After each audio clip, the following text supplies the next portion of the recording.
In a peaceful meadow lived 20 rabbits with distinct personalities. Among them was Floppy, the adventurous leader. Nibbles, the shy one, preferred munching on grass.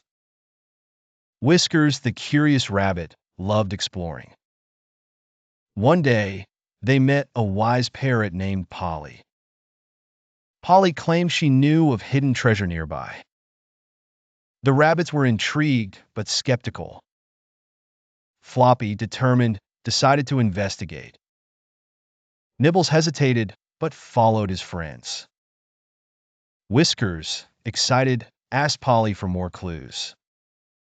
Polly directed them to an ancient oak tree. The rabbits found the tree, feeling a sense of enchantment. Underneath the tree, they spotted a shimmering object. It was a chest filled with golden carrots.